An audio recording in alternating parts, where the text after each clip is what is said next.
बिस्मिल्लाहिर्रहमानिर्रहीम अस्सलाम वालेकुम नाजरीन। Zodiac consultant astrologer Syed Haider Jafri साहब हमारे साथ मौजूद हैं। हम इस वीडियो को शुरू करने से पहले डिस्कस ये कर रहे थे, जाफरी साहब बता रहे थे कि उनके दिल के बहुत करीब है एक टॉपिक, उसी टॉपिक पे फिर हम आ गए हैं। उन्होंने बताया कि वो अपने चैनल पे इस पे ज़रूर वीडियोज़ कर रहे होते हैं और ये टॉपिक है दुआओं के हवाले से। दुआ हम सब करते हैं, हर शख्स जो है, जो दुनिया में है, मेरा ख्याल है वो किसी भी मज़हब से ताल्लुक रखता हो, वो खुदा को बुलाता, पुकारता ज़रूर है, गिड़गिड़ाता ज़रूर है जब मुश्किल में हो या आम ज़िंदगी में भी। तो दुआ होती क्या है, की कैसे जाती है और इसकी कबूलियत के हवाले से ख़ास तौर पे कौन-सा ऐसा वक़्त है या किस वक़्त किस तरीके से दुआ की जाए कि वो मकबूल हो जाए, अल्लाह के यहाँ वो कबूल हो जाए। इस पे हम बात करेंगे सैयद हैदर जाफ़री साहब। सर मेरा ख़्याल है कि मुझे तो इसमें ज़्यादा सवाल करने की ज़रूरत नहीं है। एक तो दुआ के हवाले से बताएँ और इसकी कबूलियत का एस्ट्रोलॉजी से क्या ताल्लुक है? किस तरीके से लोगों को पता चलता है? प्लीज़ इस हवाले से नाज़रीन को गाइड कीजिए। मैं ज़रूर बताता हूँ जी। थोड़ा-सा बात थोड़ी अगर लंबी हो जाएगी तो मैं ज़रा वो चाहूँगा कि ताकि मैं सबसे पहले जो आगाही है वो पहुँचा दूँ, कि हमारे यहाँ ये समझा जाता है कि फ़लाँ चीज़ पढ़ लें, फ़लाँ चीज़ पढ़ लें तो दुआ कबूल हो जाएगी। तो मैं चूँकि साइंस का आदमी हूँ, हाँ, मेरी ज़िंदगी मेरी ब्रॉट अप जो है वो एक बड़ी रिलिजियस फैमिली में हुई। हम लोग मुल्तान से गर्देज़ी फैमिली से हमारा ताल्लुक है। गर्देज़ी फैमिली हम टिपिकल खानकाही सिस्टम है। लेकिन चूँकि मैं थोड़ी-सी तफ़सील इसलिए नहीं कि मैं अपनी को सेल्फ प्रेज़िंग कर रहा हूँ, लेकिन जी, जी। नहीं, नहीं, बिल्कुल। अ, ब्रॉट अप से मैं बड़ा हुआ हूँ। मेरे दादाजी was a very senior bureaucrat. Punjab की बहुत बड़ी सीट के ऊपर मेरे दादाजी थे। मेरे वालिद साहब प्रोफ़ेसर रहे, इस्लामियात में उलमा अकेडमी के प्रिंसिपल थे। तो मेरी सारी ज़िंदगी दीन घर से पढ़ते हुए गुज़री। मेरी स्पेशलाइज़ेशन भी कुरान अल्फ़ान्यूमेरिक्स में है। कुरान पाक की एनर्जीज़ में चूँकि अल्लाह ने मुझे तौफ़ीक दे दी तो मैंने उसमें थोड़ी-सी स्पेशलाइज़ेशन कर ली, थोड़ा बहुत मुझे आ जा समझ आती है। अब बात ये है कि इंसान और अल्लाह का ताल्लुक जो है ना वो उस दिन से है जब से इंसान पैदा किया गया है। इंसान के अंदर चूँकि इंसान के अंदर अल्लाह ने जब ये कहा कि फ़नफ़ख़्तु फ़ीहि रूही यानी फ़रिश्तों को कहा कि जब मैं इंसान के अंदर हज़रत आदम अलैहिस्सलाम के अंदर अपनी रूह फूँक दूँ तो फ़रिश्तों तुम इनको सजदा करना। तो जिन मख़लूक़ात ने आदम अलैहिस्सलाम को सजदा किया है तो वही जो एसेंस है वो आदम की औलाद में भी ट्रैवल कर रहा है। वही नूर, वही स्पेक्ट्रम हर एक इंसान के अंदर है, चाहे वो अल्लाह को माने, चाहे ना माने। अल्लाह रब्बुल आलमीन है, चाहे कोई उसको माने या ना माने, रब वही रहता है। रिसालत माब सरकार ख़त्मी मर्तबत सरवर अंबिया सल्लल्लाहु अलैहि वालैहि वसल्लम जो है वो रहमत लिल आलमीन है, चाहे सरकार को कोई माने या ना माने, वो रहमत लिल आलमीन है, वो अपने दुश्मनों के लिए भी रहमत है। अब बेशक। बात ये है कि जब हम बात करते हैं दुआओं की कबूलियत, तो इंसान के अंदर चूँकि एसेंस अल्लाह का है, तो ये हो नहीं सकता कि इंसान की दुआ कबूल ना हो। जब भी क्योंकि इंसान जो अल्लाह ताला जो है वो फरमाता है कि या रसूल अल्लाह जी मेरे आपसे मेरे बारे में पूछते हैं तो इन्हें कह दीजिए इन्नी करीब, मैं बहुत करीब हूँ। अल्लाह इंसान की जो है वो शहरक से ज़्यादा करीब है, इंसान की जान से ज़्यादा करीब है, इंसान के दिल में फूटने वाले ख़यालात को वो जानता है, वो कुछ कह रहा होता है उसको भी जानता है, जो उसके अंदर चल रहा होता है उसको भी जानता है। तो फिर ये जो क्वेश्चन है कि जी दुआ दुआ क्या है? दुआ सिर्फ़ एक एहसास का नाम है। दुआ एक जज़्बे का नाम है। दुआ अरबी, फ़ारसी, उर्दू, अंग्रेज़ी लफ्ज़ों की, ग्रामर की मोहताज नहीं होती। यानी अगर किसी के अंदर ज़ुबान नहीं है, वो बोल नहीं सकता, तो उसकी दुआ कैसे कबूल होगी? यानी वो दुआ नहीं कर सकेगा, तो दुआ नहीं होगी क्या? या हाथ उठाने की भी दुआ जो है वो मोहताज नहीं है, अल्लाह ना करे किसी के हाथ नहीं है, वो हाथ उठा ही नहीं सकता, तो क्या दुआ नहीं होगी? दुआ तो उस एहसास का नाम है जो इंसान के अंदर पैदा होता है और 1 सेकंड के 1000वें हिस्से में अर्शे मुअल्ला से जा टकराता है। वो एहसास, वो जज़्बा, वो अल्लाह का की खशियत, अल्लाह का खौफ, अल्लाह से मोहब्बत। जिस तरह बच्चे को इस बात का यकीन होता है कि माँ जो है उसके पास मैं अपनी जो है वो जो ख़्वाहिश लेके जाऊँगा वो पूरी करेगी। इसी तरह अल्लाह 70 माँओं से ज़्यादा प्यार करता है।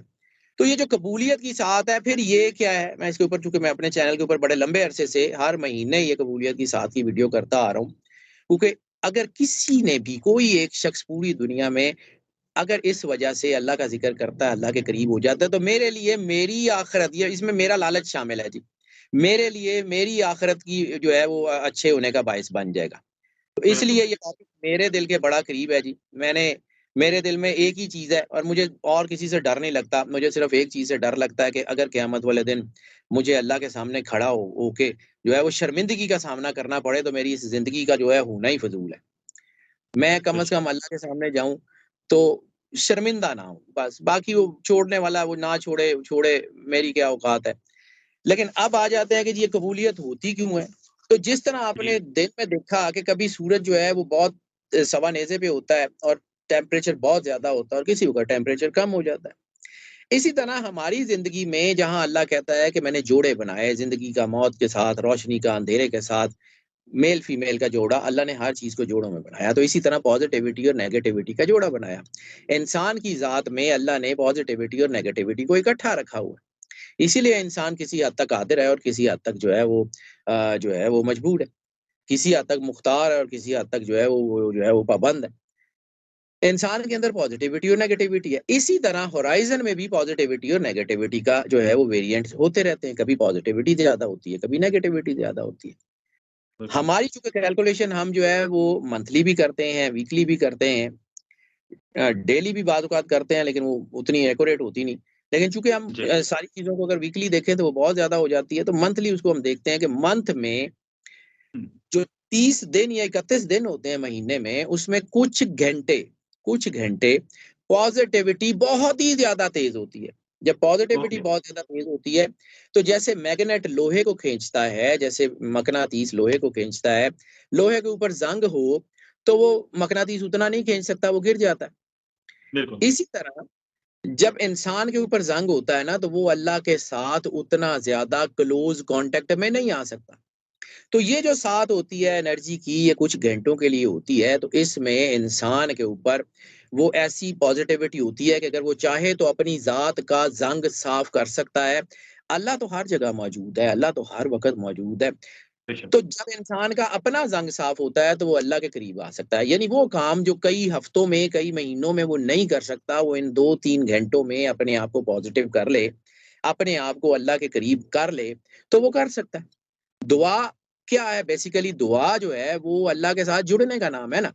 सूरज की कोई तारीफ़ नहीं है सिवाय इसके कि जब सूरज निकलता है तो उसका होना, उसकी अपने होने की तारीफ़ है, उसकी रोशनी, उसकी किरणें, उसकी गर्मी उसके होने की तारीफ़ है।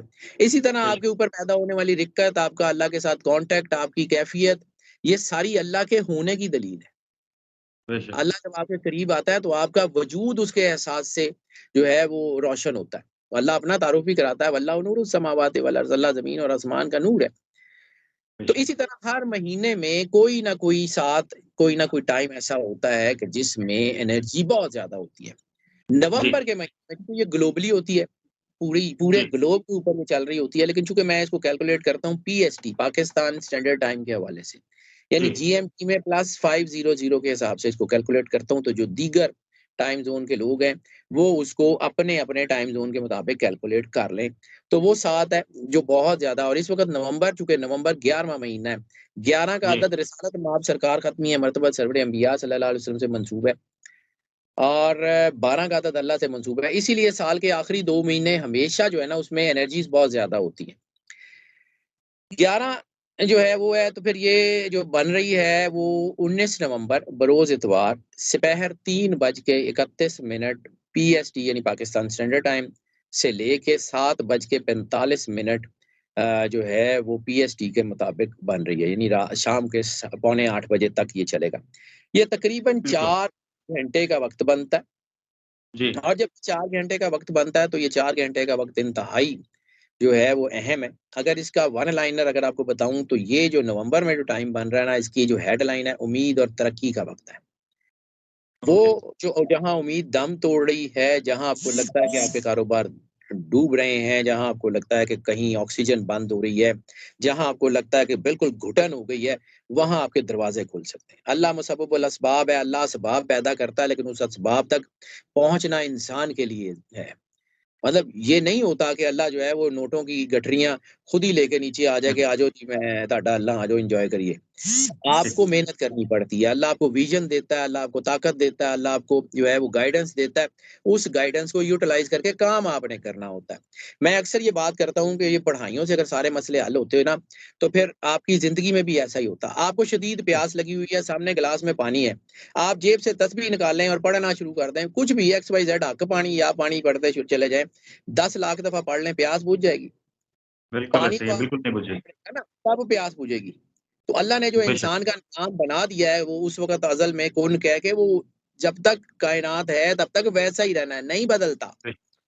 ठीक है, हम उसको वेरिएट कर सकते हैं, हम किसी हद तक उसको वेरिएट कर सकते हैं। पढ़ाइयाँ असर जरूर दिखाती हैं, लेकिन मैं थोड़े से, चूंकि बात लंबी हो जाती है लेकिन समझाना इसलिए जरूरी होता है, फिर इस बारे में ना एक चीज है। आप कंप्यूटर पे काम करते हैं, कंप्यूटर में 3 हिस्से होते हैं। One is central processing unit, CPU. CPU को आप समझ लें, इंसान जो सुपर कंप्यूटर अल्लाह ने बनाया उसका सीपीयू है लौह महफूज, उसका सीपीयू है उसकी तकदीर। इस तक तो रसाई मुमकिन नहीं है।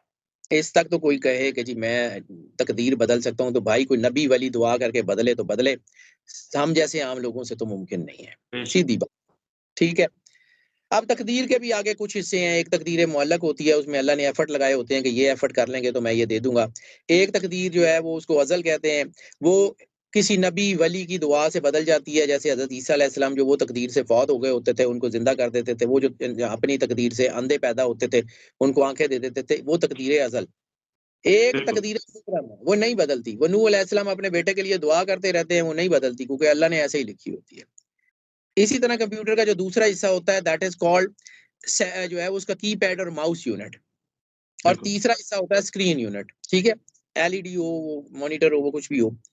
स्क्रीन यूनिट के ऊपर वो चीज होती है जो मैं आपको बता रहा हूँ, यानी जो हम लोग बताते हैं एनर्जीज को पढ़ के, कि स्क्रीन यूनिट के ऊपर अल्लाह के बनाए हुए एनर्जी पैटर्न के स्पेक्ट्रम ये आ रहे हैं, इसका ये जो है, इसमें ये पॉजिटिविटी है, इसमें ये नेगेटिविटी है, इसके मुताबिक अपने आप को ढाल लें। जैसे कि महकमा मौसमियात वाला आपको बता रहा होता है कि जी आप अगर गिलगित में जा रहे हैं तो वहां तूफान आ सकता है, बर्फबारी हो सकती है, एहतियात करें या ना जाएं। इसी तरह हमारा काम भी उसी तरह मेट्रोलॉजी डिपार्टमेंट की तरह है। हम साइंस के लोग हैं, बाबागिरी का कोई कॉन्सेप्ट ही नहीं है इसमें। लेकिन चूंकि जो है हमारी फील्ड में बाबे बहुत ज्यादा आ गए हैं, तो वो कहानियां बहुत ज्यादा हो गई हैं, तो इसलिए मैं कोशिश करता हूँ कि मैं जरा कुछ चीजों को ना साथ साथ बताता भी जाऊं। जी। अब जो आ जाती हैं दुआएं, वो है कीपैड और माउस यूनिट। उससे हम अपने सीपीयू से निकलने वाली चीजों को वेरिएट कर सकते हैं। जैसे हम कीपैड और माउस से अपनी स्क्रीन को पर्सनलाइज कर सकते हैं, अपने मुताबिक डाल सकते हैं, लेकिन गिवन स्पेक्ट्रम के अंदर। हम ये नहीं होता कि आईपैड के ऊपर हम एंड्रॉइड जो है वो उसको जो डाउनलोड कर लें और आईपैड का जो निकाल के उसके ऊपर एंड्रॉइड भर लें, ये नहीं हो सकता। जिसने जो बना के भेजा है वही है और वही रहेगा। अब आ जाते हैं कि हमने करना क्या है इस साथ पे। ये बात थोड़ी सी मैं इसलिए जरा तफसील से कर जाता हूँ, क्योंकि आपके चैनल पे ये पहली मर्तबा हो रही है, तो मैं चाह रहा हूँ कि अगर ये बिल्कुल आप बात करें, बिल्कुल तफसील से करें, और नाज़रीन भी जानना चाहेंगे। वो आधी बात ना जाए, लोगों को कम से कम समझ आए ना कि करना क्या है, होता क्या है। बिल्कुल। अब आ जाते हैं उस कीपैड और माउस यूनिट की तरफ के दुआ करना क्या है। आपने अपना जंग कैसे दूर करना है।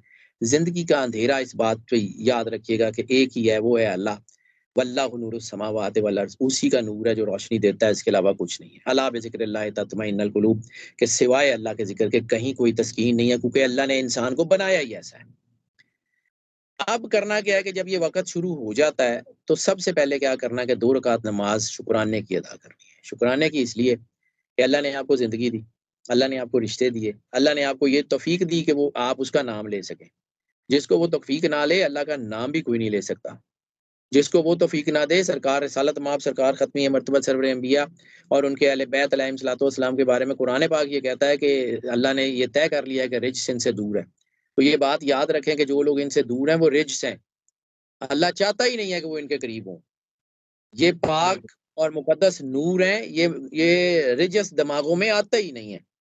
सबसे पहले तो इसका शुक्रिया अदा करें ना कि अल्लाह ने आपको अपना नाम लेने की तौफ़ीक अता की है। आपने आपको रिसालत माब सरकार ख़त्मी मर्तबा सरवर अंबिया सल्लल्लाहु अलैहि वसल्लम का कलमा नसीब फरमाया। बेशक। उसके बाद आपने दरूद पाक पढ़ना है। कम से कम 1 ज़्यादा से ज़्यादा जितना, क्योंकि दरूद पाक का ताल्लुक अकीदत और मोहब्बत से है। दरूद पाक का ताल्लुक पढ़ाई और जिले वज़ीफ़े से नहीं है। बिल्कुल।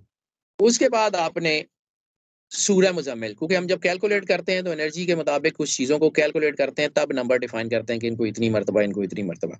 तो ये इसको आप एक साइंटिफिक एनर्जी का एक पैटर्न समझ लें, इसको विर्द वज़ीफ़े से ज़्यादा, तो वो आपको ज़्यादा फ़ायदा देगा।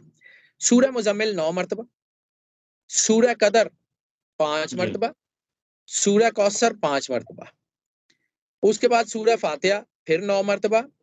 उसके बाद उसी रूटीन से सूरह कौसर 5 मर्तबा, सूरह कदर 5 मर्तबा और दरूद पाक फिर 1 तस्बीह कम अज़ कम। ज़्यादा पढ़ना चाहें, ज़्यादा पढ़ लें। जब ये पढ़ चुके हैं, इसका मतलब ये है कि इस इबादत के नूर से आपके अंदर एक रिक्कत तारी हो चुकी होगी, आपका दिल नरम हो चुका होगा। अब आपने 2 नफल नमाज़ हाजत, सलातुल हाजत पढ़नी है और इस यकीन से अल्लाह के सामने जाना है कि जैसे बच्चे को कोई तकलीफ होती है, बच्चा कहीं गिर जाए, बच्चा रो रहा हो, माँ से खाना खाया जाता है? माँ खड़ी होकर खाना खा सकती है? कभी नहीं खा सकती। वो एक माँ है, वो जो 70 माँओं से ज़्यादा प्यार करता है, वो कैसे बर्दाश्त करेगा कि आप उसको पुकारें? वो बार-बार ये कहता है कि या रसूलल्लाह इनको बता दीजिए कि जब ये पुकारने वाला मुझे कोई पुकारता है, तो मैं उसकी पुकार सुनता हूँ। बेशक। तो जब अल्लाह पुकार सुनता है, तो जवाब भी देता है। 2 नफ़ल सलातुल हाजत पढ़ें और फिर उसी तरीके से दुआ करें। कोई अरबी, फ़ारसी, उर्दू नहीं, दुआ एहसास है। इस एहसास के साथ अल्लाह के सामने जाएँ कि अल्लाह ही जो है उसी ने करना है और आपके अंदर उसका आपकी रूह में उसका एसेंस है। अपनी कंप्लीशन के लिए, अपनी ज़ात के लिए अल्लाह की बारगाह में जाएँ। फिर देखें अल्लाह क्या करता है। हमारा काम उसके दरवाज़े तक जाना है। आगे उसकी मर्ज़ी वो दरवाज़ा खोलेगा या नहीं खोलेगा। लेकिन जब ये एनर्जी होती है तो मुझे लगता है कि वो दरवाज़ा खुला ही होता है। वैसे अल्लाह का दरवाज़ा बंद कभी नहीं होता। ये भी एक मुहावरा ही है। अल्लाह का कोई दरवाज़ा बंद ही नहीं होता। तो ये कैसे हो सकता है कि कोई बंदा मुश्किल में हो और अल्लाह का दरवाज़ा बंद मिले? तो बेशक। अल्लाह को एक ऐसी एक खूबसूरत तरीन हकीकत है कि वो इंसान की ज़िंदगी में सबसे बड़ी ताकत ही वो है। तो अगर आप अल्लाह से जुड़ जाते हैं, तो फिर ना कोई सितारात, ना कोई सियारात, ना कोई जादू, तो ना कोई टूना, फिर कख भी कुछ नहीं रहता। फिर आपकी बॉडी के अंदर जो है वो ना डेड सेल रहते हैं, ना डिज़ीज़ सेल रहते हैं, बड़ी-बड़ी बीमारियाँ ठीक हो जाती हैं। ये होती कैसे हैं? वही एक नूर का ब्लास्ट होता है। जैसे कोहे तूर जो है वो अल्लाह के नूर से जला था ना, वहाँ कौन-सा एटम बम गिरा था? वो अल्लाह का बेशक। नूर आपके जो बॉडी के अंदर 700 ट्रिलियन 7,000 अरब 7,000 अरब जो हैं वो आपके अंदर ब्रेन एंड हार्ट न्यूरॉन्स हैं। उन न्यूरॉन्स में से कोई एक अल्लाह के नूर से इरप्ट करता है।